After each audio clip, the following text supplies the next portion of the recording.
Social media पर इस वक्त एक नाम सबसे ज्यादा ट्रेंड कर रहा है। जी हां, रेखा गुप्ता। दिल्ली को एक बार फिर से महिला मुख्यमंत्री मिल गई हैं।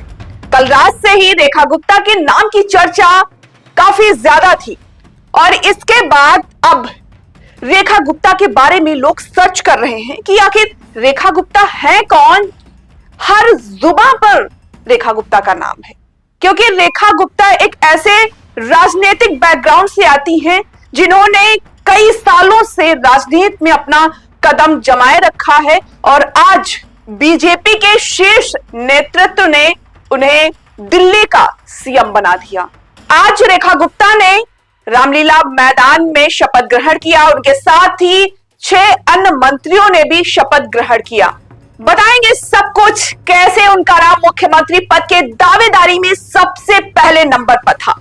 रेखा गुप्ता को मुख्यमंत्री की कुर्सी तक पहुंचाने में आरएसएस का कितना बड़ा हाथ रहा और यह भी बताएंगे मुख्यमंत्री पद के प्रबल दावेदार प्रवेश वर्मा कैसे रेस से बाहर हो गए। लेकिन उससे पहले हमारे चैनल को सब्सक्राइब करें और वीडियो को लाइक करें और शेयर करें, साथ ही हमारे फेसबुक पेज को भी फॉलो करें।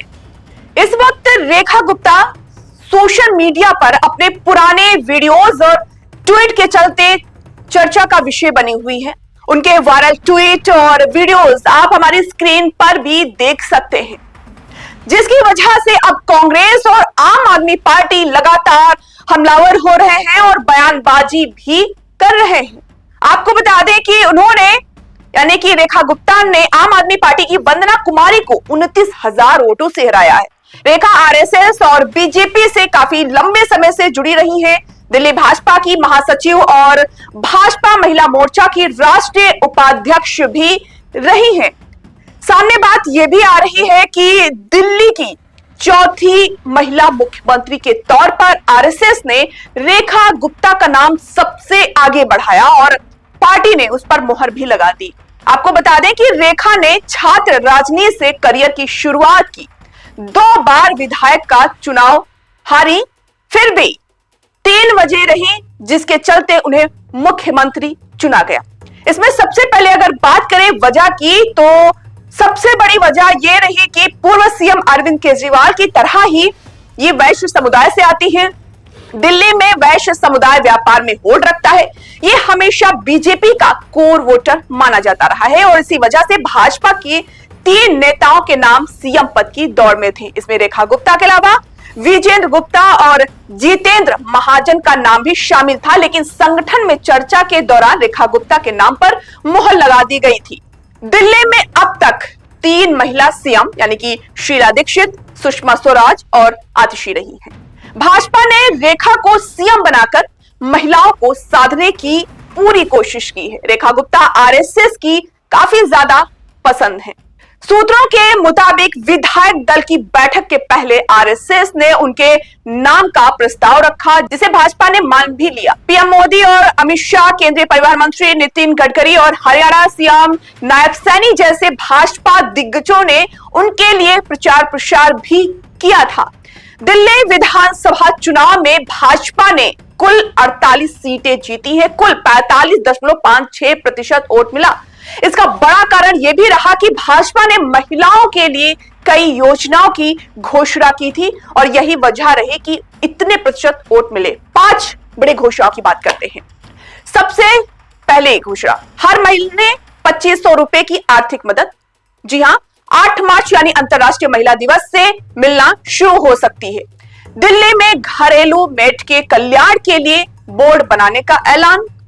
तीसरा, गरीब महिलाओं को सिलेंडर पर 500 रुपए की सब्सिडी। होली दिवाली पर एक मुफ्त सिलेंडर। मातृ सुरक्षा वंदना योजना के तहत गर्भवती महिलाओं को 21,000 और 6 पोषण किट। महिलाओं को फ्री बस सर्विस की भी सुविधा। तीसरी वजह, महिला मुख्यमंत्री बनाना था। अगर हम रेखा गुप्ता के राजनीतिक जीवन पर अगर नजर डालें तो वो सबसे पहले सन 1994 और 95 के दौरान दिल्ली के दौलत राम कॉलेज में स्टूडेंट विंग की सचिव रही। फिर 1995 से 96 तक दिल्ली यूनिवर्सिटी स्टूडेंट यूनियन की सचिव रही। फिर 96 से लेकर 97 तक दिल्ली यूनिवर्सिटी स्टूडेंट यूनियन की अध्यक्ष पद पर भी रही। फिर 2003 और 4 तक भारतीय जनता पार्टी युवा मोर्चा दिल्ली की सचिव बनी रही। सन 2007 में दिल्ली के उत्तरी पीतमपुरा वार्ड से पार्षद रही और भाजपा महिला मोर्चा की राज्य महासचिव रही। फिर आते हैं 2010 में भाजपा के राष्ट्रीय कार्यकारिणी के सदस्य रही। 2012 में उत्तरी पीतमपुरा वार्ड से दूसरी बार पार्षद चुनी गई।